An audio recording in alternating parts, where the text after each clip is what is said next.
Hello friends, welcome back to our channel Only Excellence. So we are back again with the Hindu 10 words for 22nd September 2020. First word that we are going to discuss today is abridge. So abridge का जो हिंदी मतलब होता है वो होता है संक्षिप्तीकरण,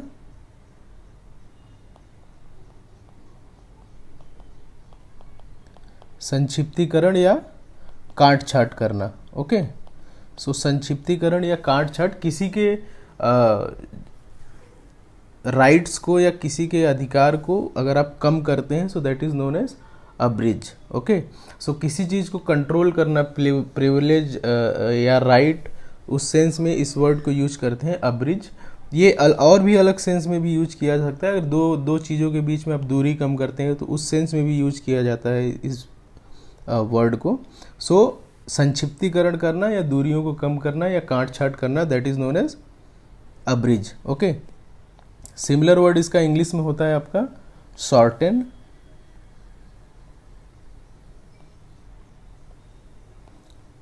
cut and curtail. Okay, और lessen, LESSEN, ये इसके सिमिलर वर्ड होते हैं इंग्लिश में. अपोजिट वर्ड अगर बोलें इसका, सो अपोजिट वर्ड हो जाता है, एक तो हो जाता है लेंथन मीन्स बढ़ाना, और एक्सपेंड. ठीक है, नेक्स्ट जो वर्ड है हमारा that is brazen.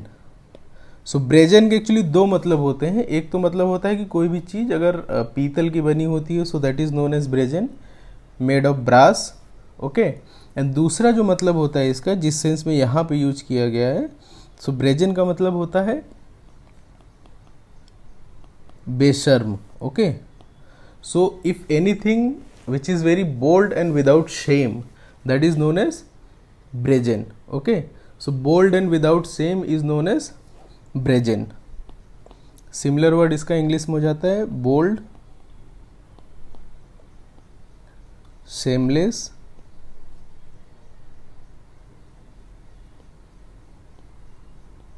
Brazen faced.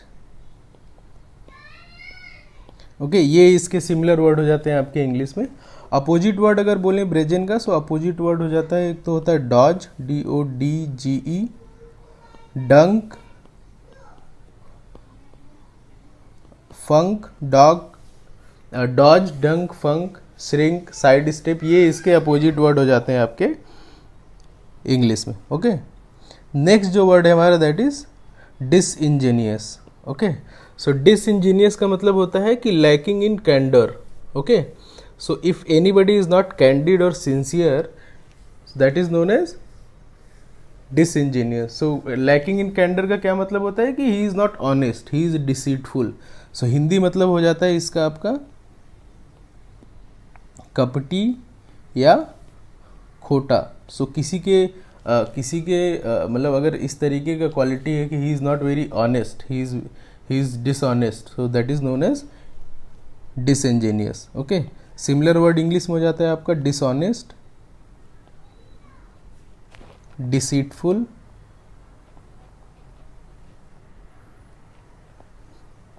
And underhand. Okay, ये इसके सिमिलर वर्ड हो जाते हैं आपके इंग्लिश में डिसइंजीनियस के. नेक्स्ट जो वर्ड है हमारा that is skulduggery. Okay, so skulduggery similar word होता है डिसइंजीनियस जो मैंने बताया, उसी का सिमिलर, उसी के काफ़ी क्लोज वर्ड है.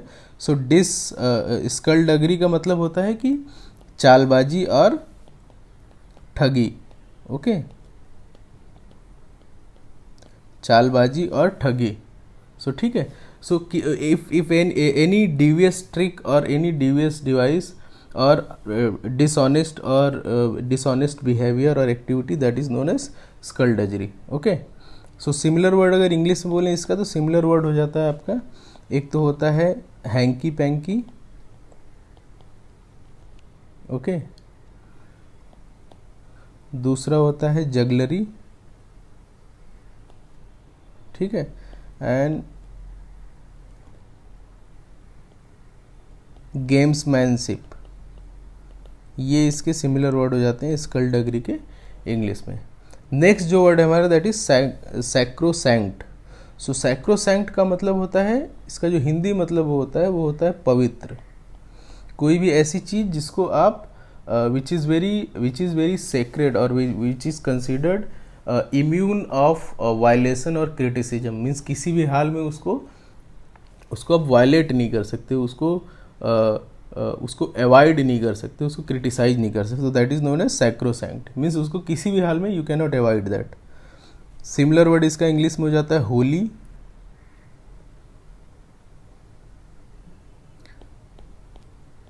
होली, सेक्रेड, अनटचेबल, ये इसके सिमिलर वर्ड हो जाते हैं आपके सैक्रोसैंक्ट के इंग्लिश में। ओके, नेक्स्ट जो वर्ड है हमारा दैट इज अनसेवेरी। अनसेवेरी का मतलब होता है कि बेस्वाद। ओके, सेवरी का मतलब होता है स्वादिष्ट, अनसेवरी का मतलब होता है बेस्वाद। So if anything which is unpleasant to taste और smell that is known as unsavoury. Okay, so इसका सिमिलर वर्ड इंग्लिश में हो जाता है आपका, एक तो होता है डिसटेस्टफुल,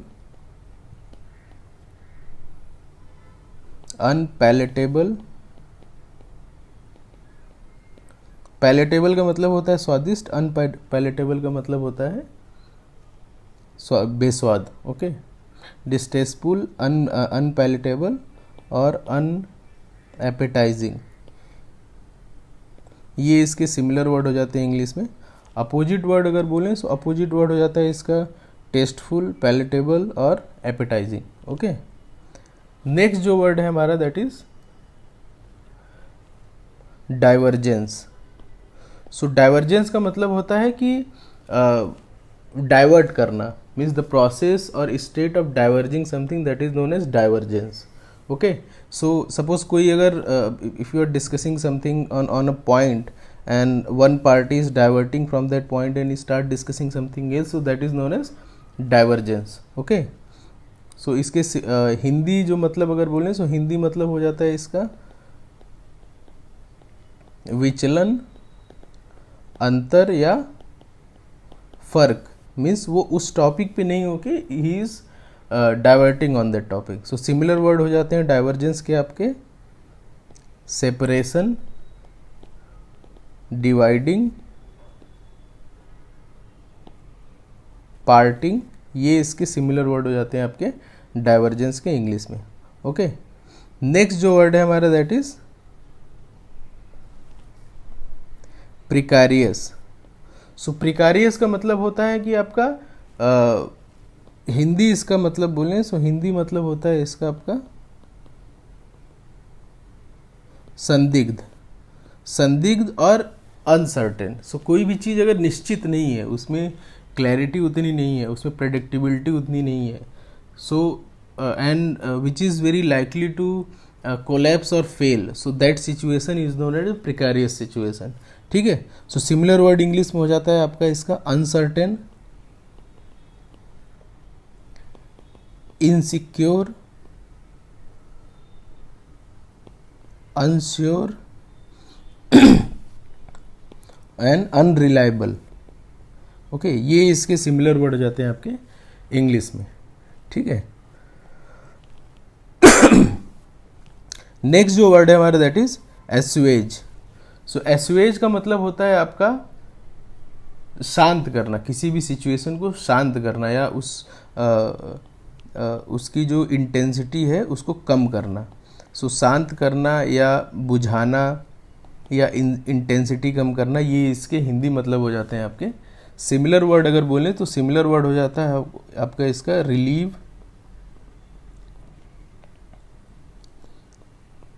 ईज, सूद।